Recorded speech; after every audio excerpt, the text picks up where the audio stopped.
Hi everyone, today I'm doing a review on the Clinique Beyond Perfecting Foundation and Concealer. It says that this foundation is suited best for dry combination to combination oily skin.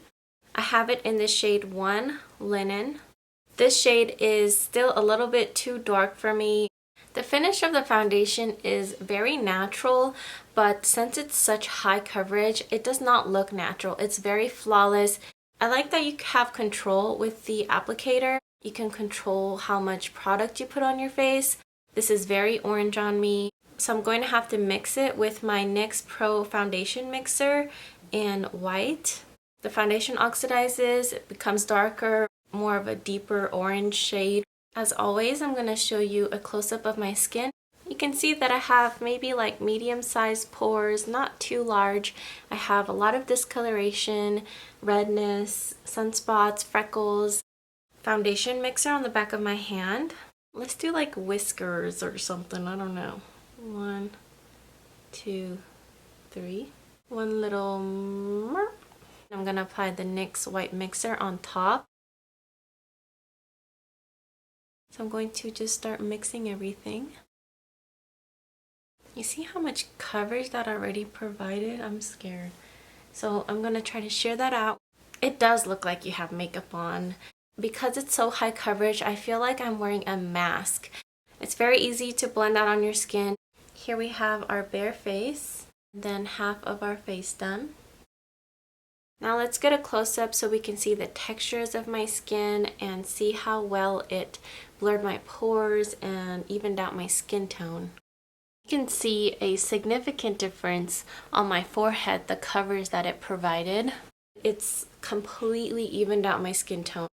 It still doesn't feel like it has set. I can still feel the product. You can see that it has a slight sheen to the skin. It's very natural. 1, 2, 3. Spread it out. I really hope this side matches the other side. Yeah, this side is a little lighter. It's alright. It's very mask-like. Definitely blurred my pores. It evened out my skin tone. You can barely see my freckles and sunspots now. I think this foundation is extremely flawless. It doesn't look completely smooth in this area. It doesn't cling on to my dry patches that much. Not too bad between the eyebrows. My chin is where the product becomes very cakey as the day goes on, so I really want you guys to see what it looks like now. The foundation will begin to settle into my fine lines as the day goes on. Surprisingly, the bridge of my nose doesn't look patchy or anything, and the crevices aren't caked up either. This is more of like one of your I'm trying to be flawless days. Yes, but not every day, at least for my preference. It's just not my favorite. It's hard for me to love it because the shade is just so wrong. We're screwed, guys. I think it looks so beautiful and flawless from a distance, but honestly, up close, I don't like it. I think that it kind of exaggerates my textures on my skin for some reason. My skin doesn't look smooth. It looks kind of dry. The coverage is just too high for me, and there's not enough like moisture in this product. It's just like a very creamy consistency. I swear every time I film, the lawnmower is on. What the heck? I know a lot of people probably think I'm crazy and that it looks amazing on my skin. I don't know, maybe you do. I don't know. I wore this the other day, no powder or anything, and it lasted me more than 9 hours, probably 10 hours, so it's a very long wearing product. The distance, I think it looks flawless. I mean, it looks amazing. The coverage is still there, but up close, it's kind of separated, cakey. There's textures, separation, oiliness. You want to be careful because it can cake up very, very fast because of the high coverage. I'll check back within a couple of hours to show you how this foundation is wearing on my skin. From a distance, I do think that it looks flawless. I just feel like it looks like makeup. It looks like I have product on. It has a natural finish, but the makeup itself doesn't look natural because it's high coverage. I think it did a pretty good job at keeping the rest of my makeup still intact. The foundation around my nose and mouth has gone away. My chin doesn't look as bad as I expected.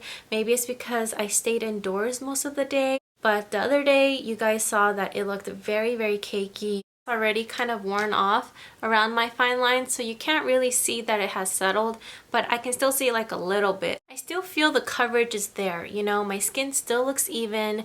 It lasted several hours, and I expect it to last even longer. I can only imagine how better it would wear with a primer and powder on top. If you're looking for a higher coverage foundation that is going to last all day, I would recommend you to just give this foundation a try, but keep in mind you have to be a little bit careful because this product you can cake up very fast. It's very pigmented and creamy. Products just kind of wipe off. It's very prone to transferring off your face. I don't recommend wearing this with sunscreen because it will separate the foundation and make your face more prone to cakiness and things that we want to avoid. I mean, unless you have like a balm sunscreen.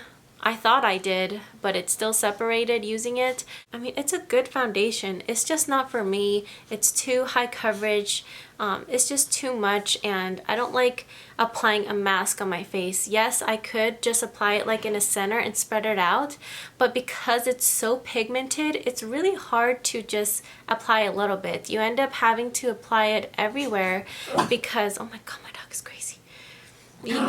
Gizmo. Like, it's so pigmented, it's hard to like just blend out and make it blend in with your skin. No, because there's gonna be like a mask just in the center of the face, so you have to kind of apply it everywhere. I did do a flash photo test as well, and I didn't see any type of white cast giving off through the camera in the flash, so that's a good sign. I don't necessarily like Clinique's color range that they offer. They're either very, very pink or very orange, and it just doesn't work for fair skinned girls like me. Linen is the second lightest shade out of the bunch, so that's pretty sad.